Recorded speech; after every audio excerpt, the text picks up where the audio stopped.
하나님의 말씀은 에베소서 1장 3절부터 14절까지입니다. 신약성경 310쪽입니다. 에베소서 1장 3절부터 14절까지입니다. 신약성경 310쪽에 있습니다. 에베소서 1장 3절부터 14절까지 말씀을 제가 읽겠습니다. 찬송하리로다. 하나님은 곧 우리 주 예수 그리스도의 아버지께서 그리스도 안에서 하늘에 속한 모든 신령한 복을 우리에게 주시되 곧 창세전에 그리스도 안에서 우리를 택하사 우리로 사랑 안에서 그 앞에 거룩하고 흠이 없게 하시려고 그 기쁘신 뜻대로 우리를 예정하사 예수 그리스도로 말미암아 자기의 아들들이 되게 하셨으니 이는 그가 사랑하시는 자 안에서 우리에게 거저 주시는 바 그 은혜의 영광을 찬송하게 하려는 것이라. 우리는 그리스도 안에서 그의 은혜의 풍성함을 따라 그의 피로 말미암아 속량 곧 제사함을 받았느니라. 이는 그가 모든 지혜와 총명을 우리에게 넘치게 하사 그의 뜻의 비밀을 우리에게 알리신 것이요 그의 기뻐하심을 따라 그리스도 안에서 때가 찬 경륜을 위하여 예정하신 것이니 하늘에 있는 것이나 땅에 있는 것이 다 그리스도 안에서 통일되게 하려 하심이라. 모든 일을 그의 뜻의 결정대로 일하신 이의 계획을 따라 우리가 예정을 입어 그 안에서 기업이 되었으니 이는 우리가 그리스도 안에서 전부터 바라던 그의 영광의 찬송이 되게 하려 하심이라. 그 안에서 너희도 진리의 말씀 곧 너희의 구원의 복음을 듣고 그 안에서 또한 믿어 약속의 성령으로 인치심을 받았으니 이는 우리 기업의 보증이 되사 그 얻으신 것을 속량하시고 그의 영광을 찬송하게 하려 하심이라. 아멘. 요즘 이 트로트 이 가요가 열풍을 일으키고 있습니다. 우리가 그런 가요제 또 그런 경쟁하는 그런 모습들을 보면서 우리 민족은 정말로 노래를 좋아하는 그런 민족이다라는 것을 새삼 느끼고 있습니다. 뭐 노래방 같이 우리나라 같이 노래방이 많은 나라도 이게 없는 것이죠.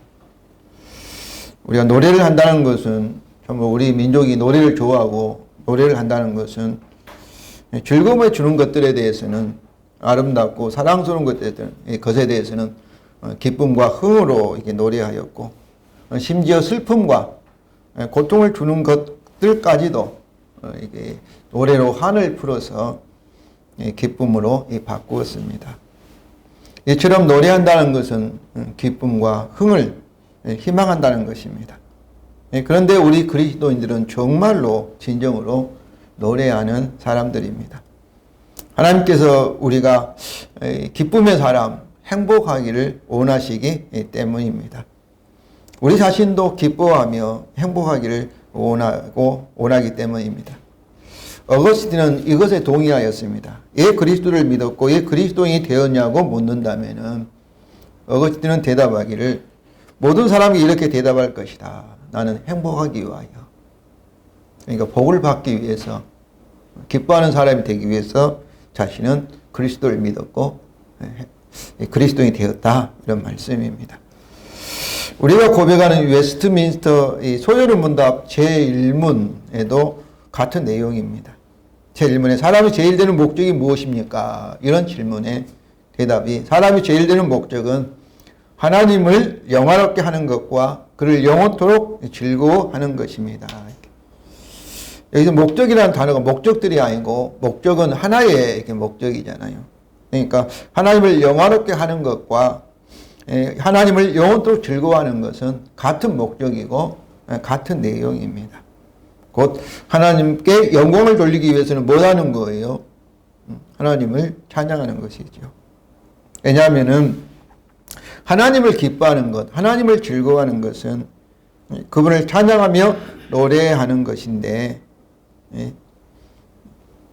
찬양은 우리의 기쁨의 표현이고 그리고 즐거움의 완성입니다.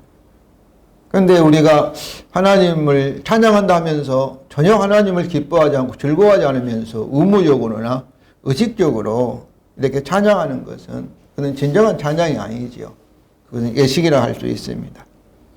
그러므로 우리가 하나님을 찬양한다는 것은 우리가 하나님을 경배하고 예배하는 것은 근데 의무적으로 이렇게 의식적으로 주일이 되니까 교회 나와서 하는 것이 아니라 하나님을 우리가 기뻐하고 사랑하기 때문에, 하나님을 숭배하기 때문에, 하나님의 아름다움, 하나님 주신 그 은혜에 감동이 되어서 우리가 기쁨으로, 행복함으로 하나님을 찬양하는 것입니다.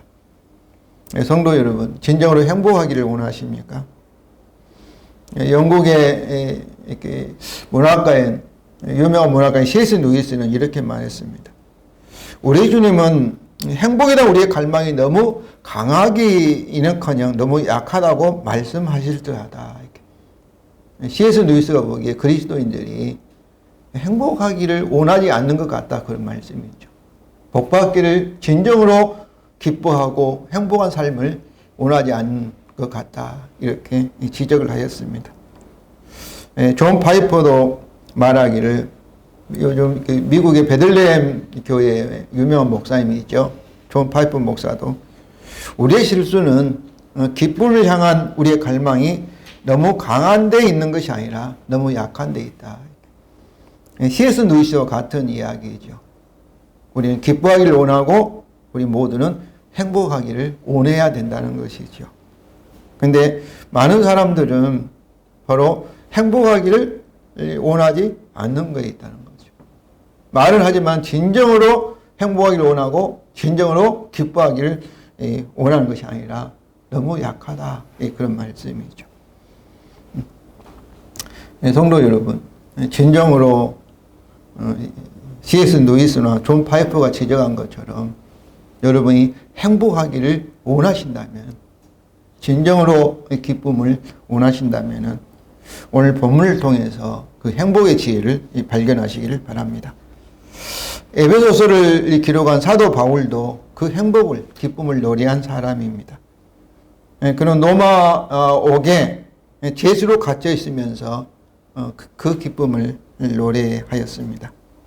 그가 무슨 죄를 범해서 감옥에 갇힌 것이 아니고 참으로 억울하게 복음을 전했다는, 예수 그리스도를 증거한다는 그 사실 때문에 죄수로 있었습니다.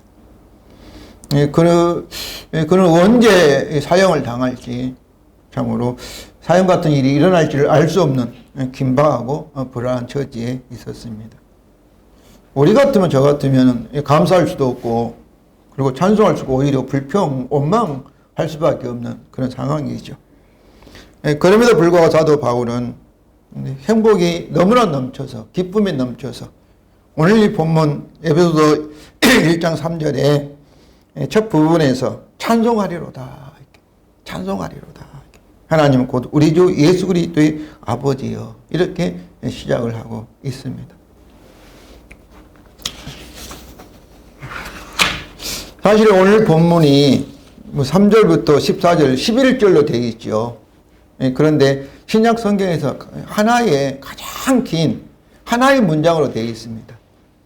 오늘 이 본문이 3절부터 14절까지가. 아마 사도 바울은 하나님께 주신 은혜, 기쁨, 복이 압도되어서 기쁨으로 단숨에 기록하다 보니 오늘 본문을 이렇게 한 문장으로 길게 기록한 것 같습니다. 칼빈도 이것에 대해서 성도에게 감사의 마음을 일으키게 하고 불이 일게 하며 감사가 흘러 넘치도록 하려는 의도라고 말을 했습니다. 오늘 본문의 구조는 3장 전반부에서 찬송하리도 하나님 곧 우리 아버지 그리스도의 아버지, 이렇게 찬송의 선언과, 그리고 왜 찬송을 해야 되는가, 그 이유들에 대해서 3장 하반절부터 14절까지 되어 있습니다. 하나님을 찬송한 이유는 3장 하반절에서 일반적인 이유를 제시하고, 그리고 4절부터 14절까지 보다 상세하게, 자세하게 설명을 하고 있습니다.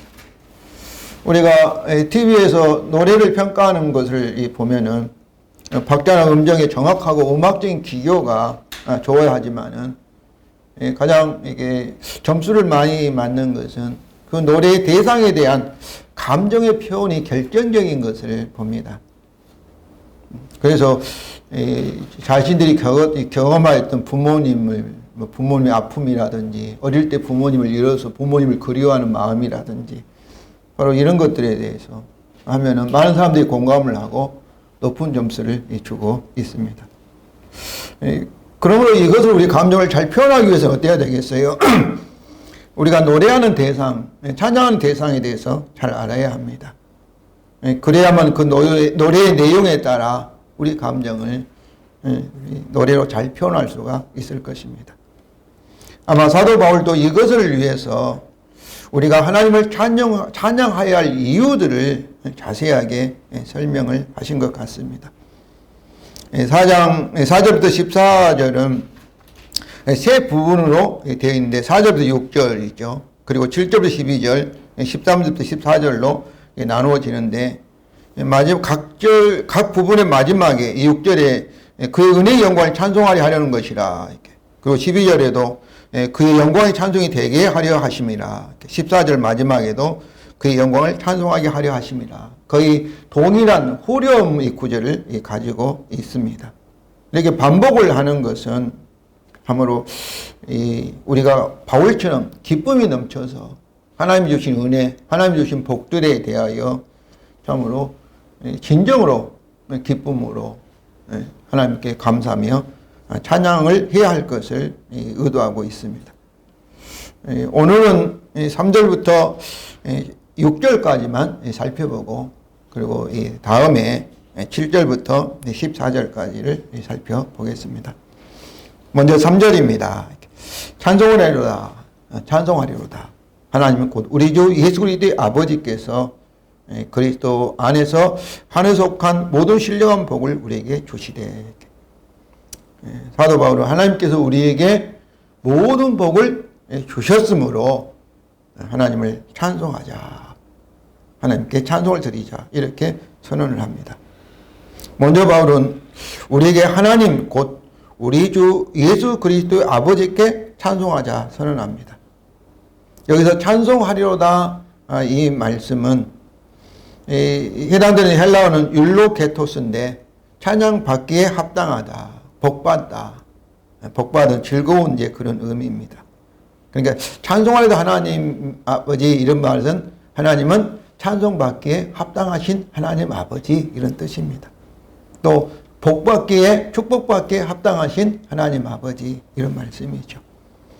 이 단어의 동사는 율로게오인데 하나님께 찬양한다, 하나님께 감사드린다 의미로 사용도 되지만은 하나님께서 우리에게 복을 주신다, 은혜를 주신다는 의미로 사용됩니다.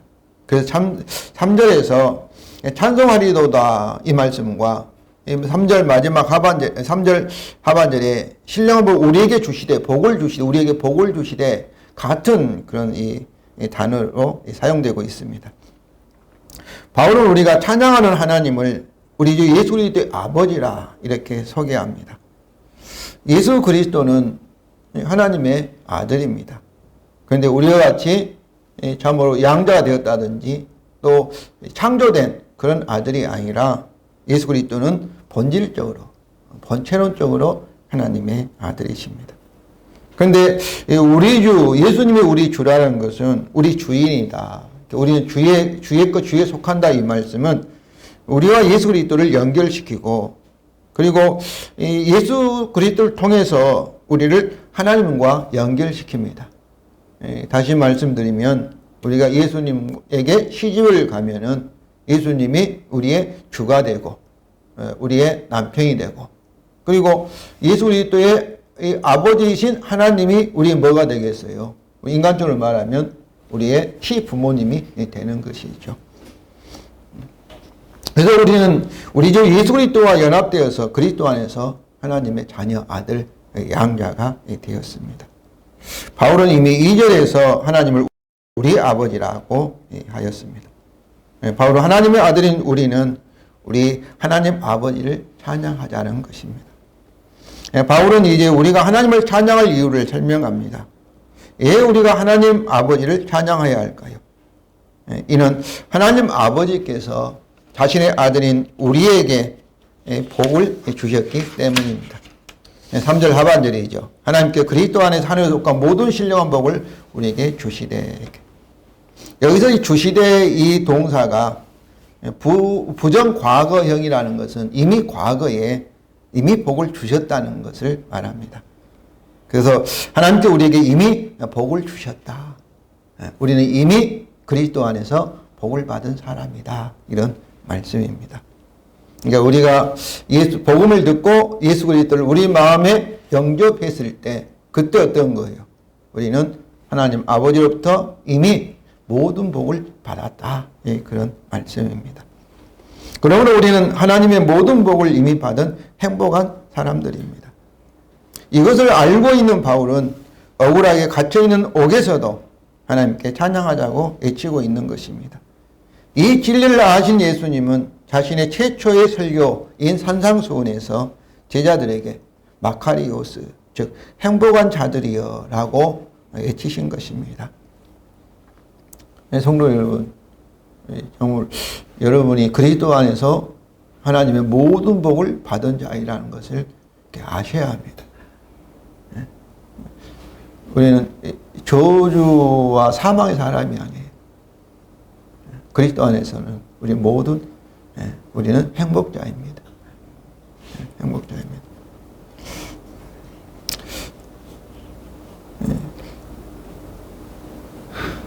정말 여러분이 모든 복을 받은 복의 사람인 것을 아십니까?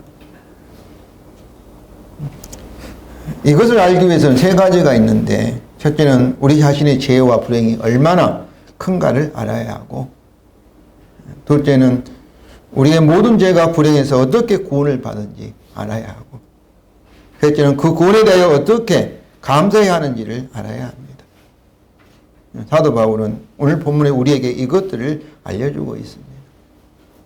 2장에서 우리가 과거에 어떤 형편이 있었는지 이것을 알려주는 것이죠. 아마 우리가 에베소 오늘 본문 1장 3절 말씀, 하나님으로부터 아버지로부터 모든 복을 받은 행복자이다. 이것을 아마 가장 아는 그 순간이 어디일까 하면은 저는 이런 생각을 많이 해봅니다.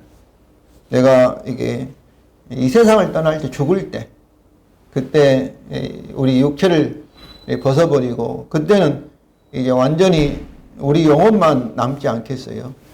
그럴 때는 모든 것이 다 눈에 보일 것입니다. 죽을 때 믿지 않는 사람들은 지옥으로 내려가고 우리는 천사에 의해서 주님이 계신 천국으로 올라갈 때 그때 그 감격은, 그때 그 순간은 어떠한 심정일까? 얼마나 즐거울까? 얼마나 성경 말씀이 진리일까? 이런 생각을 저는 종종 해봅니다. 오늘 말씀은 우리가 하나님 아버지로부터 모든 복을 받았다. 내가 이 세상에서 이런 형편인데, 집도 없고 가난하게 사는데 뭔 소리 하냐, 이런 느낌을 받겠지만, 생각도 느낌도 들겠지만은, 그러나 성도 여러분, 우리는 정말 영생을 소유하였고 새하늘과 새 땅을 아버지 하나님으로부터 받을 정말 세상에서 가장 부자라는 것을, 부유하다는 것을 여러분 아시고 이 시간부터 우리가 이 사실을 기뻐하고 즐거워하고 감사하고 노래하고 춤추며 살아가는 사람이 정말로 믿음의 사람이고 가장 지혜로운 사람이라 이렇게 저는 생각합니다. 그러면 우리는 하나님 아버지께 어떠한 복을 받았습니까? 우리는 그리스도 안에서 하늘에 속한 모든 신령한 복을 받았습니다. 그래서 모든 신령한 복이라는 것은 성령께 속한 모든 복을 말합니다. 하나님께 우리에게 주신 복은 성령의 임재와 사역의 결과로 우리에게 주어진 복입니다. 다시 말하면 영적인 복이지요. 영생과 관계된 이 복입니다. 그러나 이 영적인 복에는 주기도문에 따르면 일용할 양식인 이 세상을 살아가는 필요한, 우리 육체에 필요한 이런 양식도 포함이 될 수 있습니다. 하나님께 천지를 창조하실 때 성령님께서도 역사하셨습니다. 하나님께서 창조하실 때 모든 생물과 특별히 우리 사람들에게, 인간에게 하나님은 복을 주셨습니다. 그러나 타락으로 하나님에 의해서 우리가 저주와 사망의 심판을 받았습니다.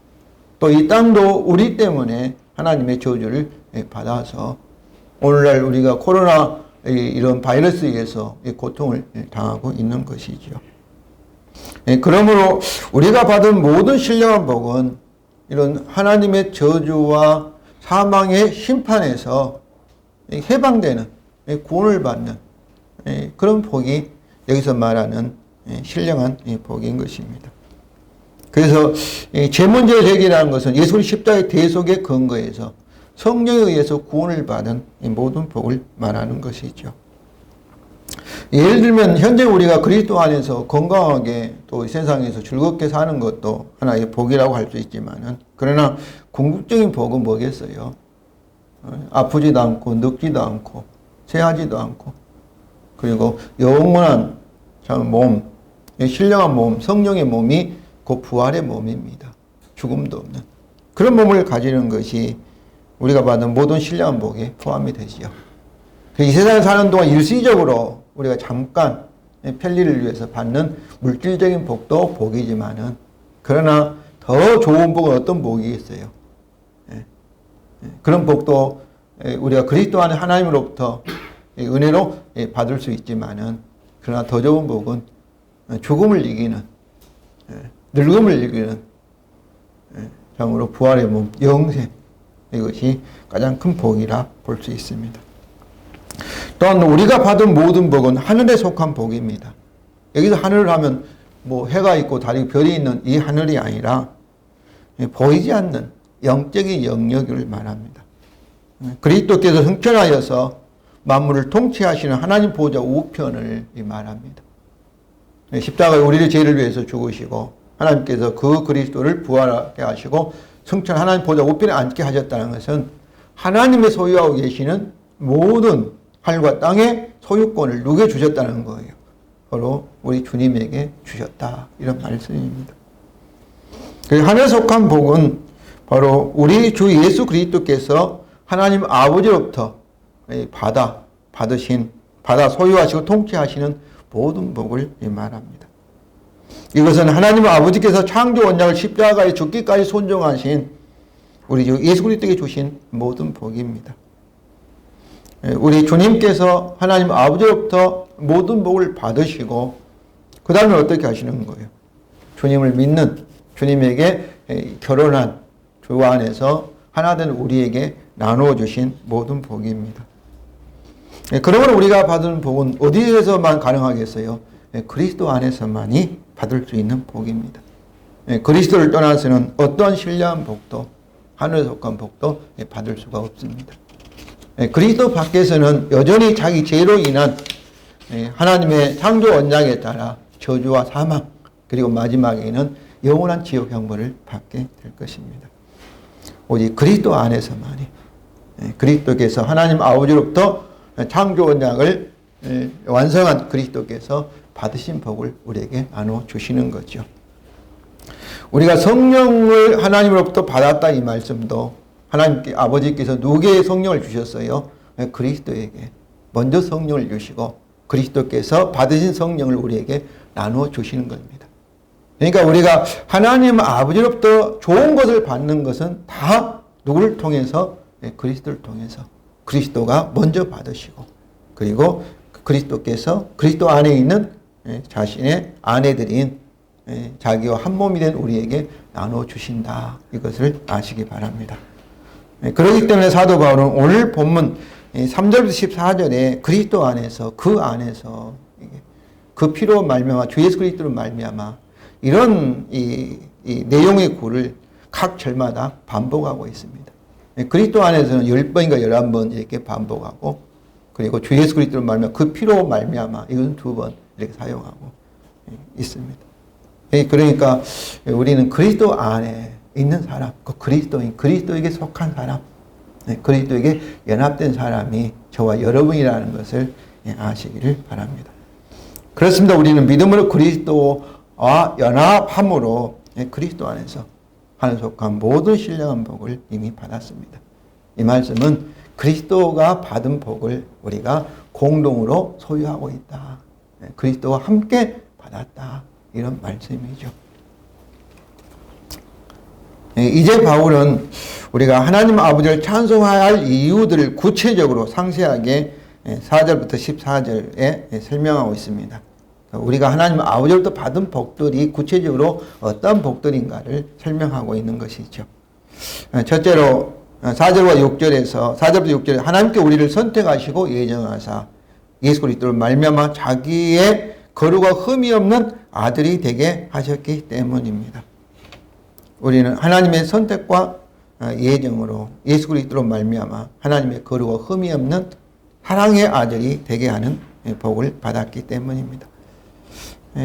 우리는 창세전에 선택함을 받았습니다. 4절 전반절이죠. 곧 창세전에 그리스도 안에서 우리를 택하사. 언제 우리를 선택하셨다고요? 창세전에 하나님은 선택하셨습니다.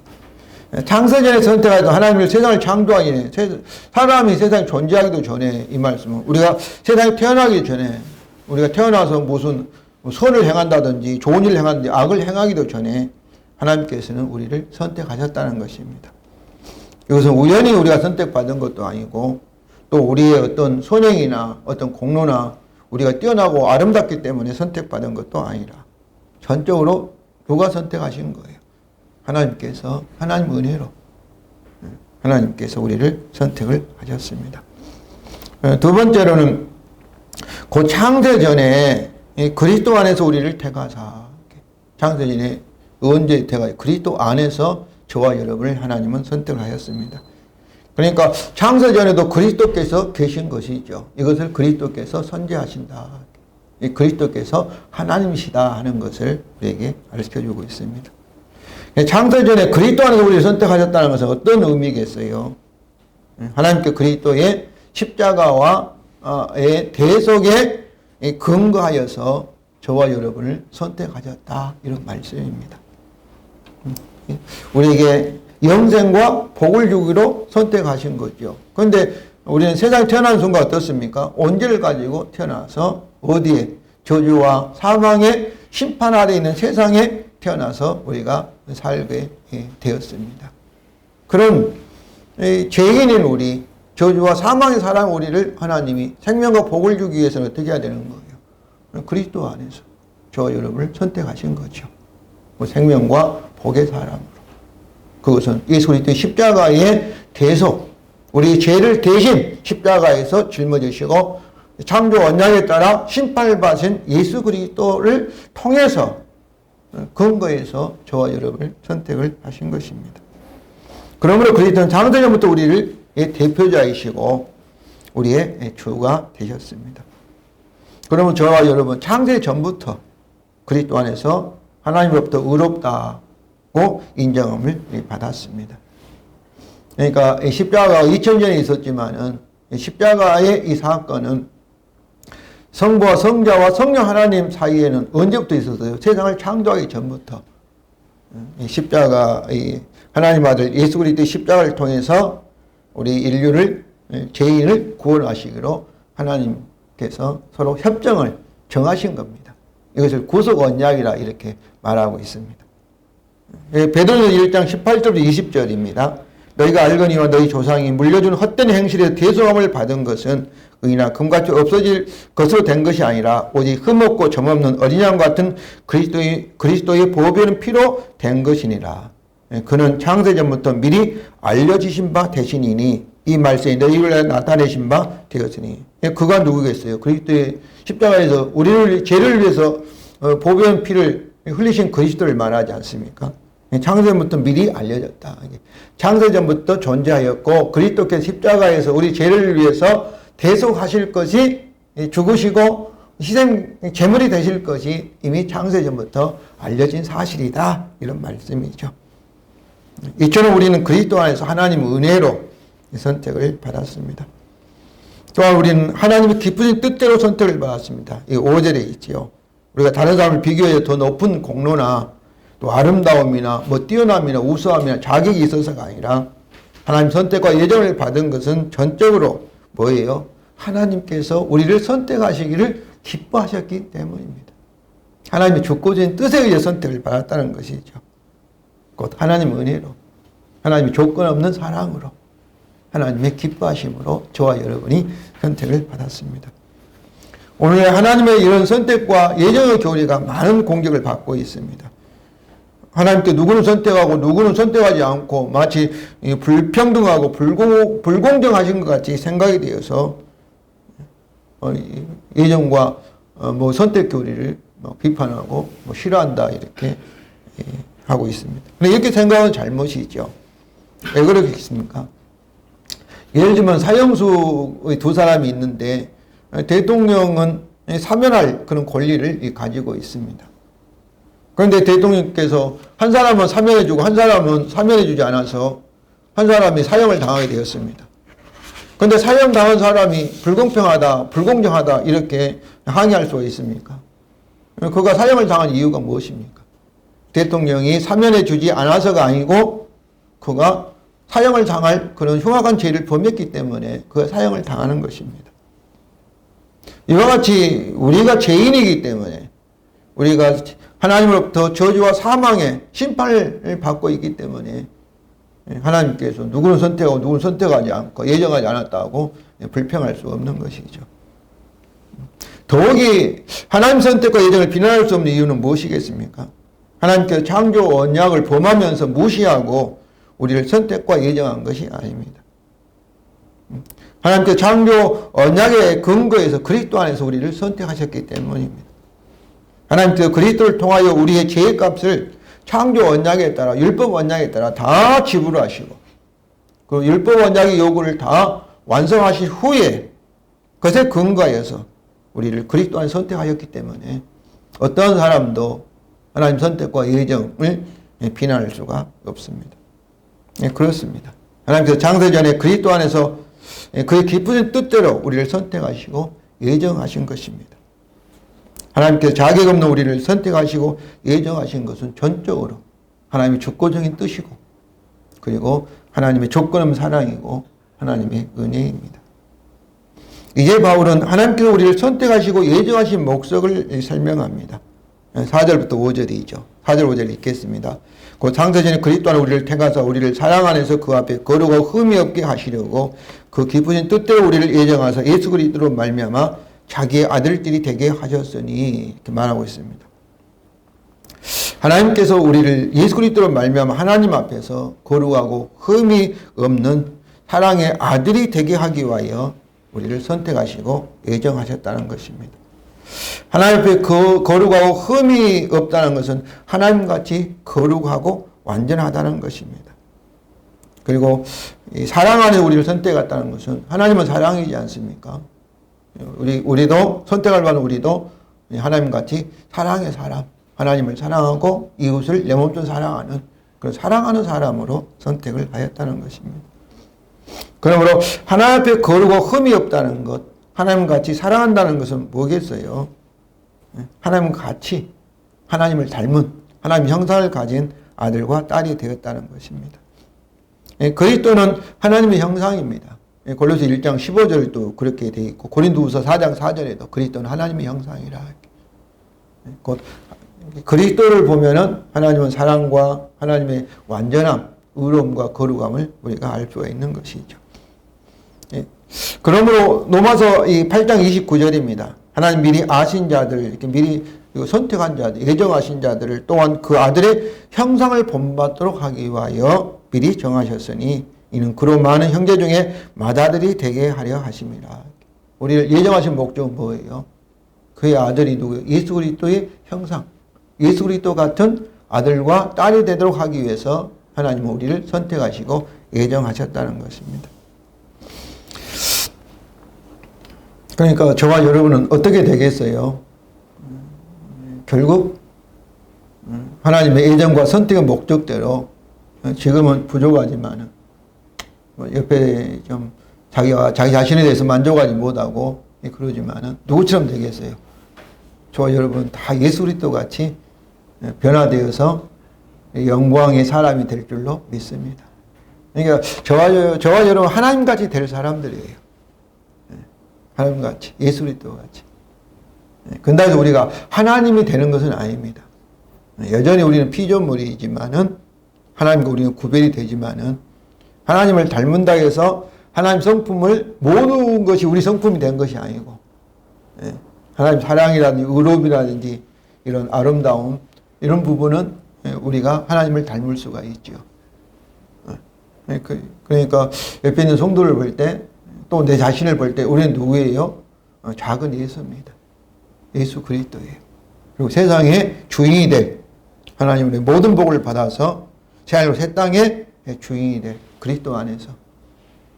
그러니까 참으로 하나님께서 우리 인간을 얼마나 높이시는가, 얼마나 우리를 소중히 여기시고 사랑하시고 기뻐하시는 것을 우리가 볼 수가 있습니다. 이제 바울은 하나님께 우리를 선택하시고, 마지막으로 바울은 하나님께 우리를 선택하고 예정하여서 하나님 앞에 거룩 흠이 없는 하나님의 아들이 되게 하신 행복을 주신 궁극적인 복의 궁극적인 목적을 제시합니다. 6절입니다. 이는 그가 사랑하시는 자 안에서 우리에게 거저 주시는 바 그 은혜의 영광을 찬송하게 하려는 것이라. 그의 은혜의 영광, 하나님의 은혜의 영광이잖아요. 소유격으로 이해하면 하나님의 은혜에서 생기는 영광입니다. 목적적으로 이해하면 그 은혜를 목적으로 가지는 영광입니다. 여기서 바울은 하나님의 영광보다도 하나님의 은혜를 강조하고 있습니다. 영광이라는 것은 4절, 5절에서 선택과 예정을 통하여 우리를 거룩하고 이렇게 흠이 없는 사랑의 아들이 되게 하신 것을 하나님의 영광이라 이렇게 표현합니다. 하나님의 영광이죠. 그런데 이 모든 일은 무엇에 근거하고 있는 거예요? 이미 말씀하고 있는 것처럼 하나님의 전적인 조건 없는 사랑, 하나님의 은혜에 기초하고 있다는 것을 강조합니다. 바울은 하나님의 은혜를 강조하기 위해서 그의 사랑하시는 자 안에서 우리에게 거저 주시는 바라는 어구를 보충하고 있습니다. 거저 주시는 동사가 부정 과거형으로 호의를 베풀다, 은혜를 베풀다, 그런 말씀입니다. 우리에게 은혜를 주시는 바, 그 말씀이죠. 그런데 이것 다음에 또 그의 은혜의 영광, 하나님의 은혜라는 단어가 나온다는 것은 뭐겠어요? 하나님이 거저 은혜를 주셨다, 또 하나님 은혜 이렇게 나오는 것은 하나님 은혜를 반복하여 강조하고 있는 것입니다. 이건 마치 우리가 태어나기 전에 하나님 전적으로 그 기쁜 뜻대로 창조 그리스도 안에서 우리를 선택과 예정하신 것처럼 우리를 예수 그리스도의 말로 하나님 앞에 거룩하고 흠이 없는 사랑의 아들이 되게 하신 것은 어떤 우리의 우수함이나 어떤 우리의 공로나 우리 행위에 근거한 게 아니라 전적으로 하나님의 조건 없는 사랑, 값없는 은혜에 기초하고 있다는 것을 강조하고 있습니다. 또한 바울은 하나님 은혜가 그의 사랑하는 자 안에서, 그리스도 안에서 이렇게 표현하지 않고 사랑하는 자 이렇게 표현하고 있습니다. 그래서 사랑하는 자가 누구겠어요? 예수 그리스도를 말씀하시는 거죠. 마태복음 3장 17절에서도 하나님께서는 하늘 소리가 해서 말씀하시는 내 사랑하는 아들이여 내 기뻐하는 자라 예수님에게 말씀하셨습니다. 우리는 하나님의 사랑하는 자인 그리스도 안에서 하나님 은혜를 거저 받게 된 결과로 우리도 그리스도와 같이 하나님의 사랑과 기쁨을 받는 자, 그리스도와 같이 하나님으로부터 모든 복을 받는 아들, 딸들이 되었습니다. 그렇습니다. 그리스도를 떠나서 아무도 하나님 사랑을 받을 수가 없습니다. 우리가 죄인에도 불구하고 그리스도 안에서만 하나님 은혜로 사랑과 기쁨을 받는 것입니다. 로마서 5장 8절입니다. 우리가 아직 죄인 되었을 때에 그리스도께서 우리를 위하여 죽으심으로 하나님께 우리에 대한 자기의 사랑을 확증하셨느니라. 이게 중요한 단어가 죄인 되었을 때, 우리가 죄인에도 불구하고 부족함에도 불구하고 하나님께 우리를 자신의 최고로 사랑하시는 아들이신 그리스도를 십자가에 희생하게 하심으로 우리를 사랑하셨다는 것입니다. 이것이 전적인 하나님의 은혜입니다. 성도 여러분, 우리는 전적인 하나님의 사랑과 은혜에 근거하여 하나님 선택과 예정을 받아 하나님 앞에서 거룩하고 흠이 없는 사랑의 아들이 되는 복을 받았습니다. 이것이 우리에게 나타난 하나님의 은혜의 영광입니다. 이런 하나님의 은혜의 영광의 복을 받은 우리는 어떻게 해야 할까요? 우리가 하나님을 진정으로 노래하는 자, 가수가 되는 것입니다. 하나님의 은혜가 영광스럽게 나타나고 우리로 하여금 그 영광을 보고 또 맛보며 그 은혜의 영광을 기쁨으로 노래하는 가수가 되는 것입니다. 하나님의 은혜를 찬양하며 기뻐하는 행복한 가수가 되는 것입니다. 그러므로 성도 여러분, 하나님을 진심으로 노래하심으로 하나님을 영화롭게 하시면서 하나님께 영광을 돌리시면서 하나님을 축복하시면서 동시에 여러분의 기쁨과 행복을 누리시기를 바랍니다. 찬양은 단순히 우리의 기쁨을 표현할 뿐만 아니라 우리가 하나님으로부터 받은 이런 기쁨의 행복을 완성하게 될 것입니다. 성도 여러분, 여호와의 가수들이여 여호와를 찬양하라. 할렐루야, 아멘.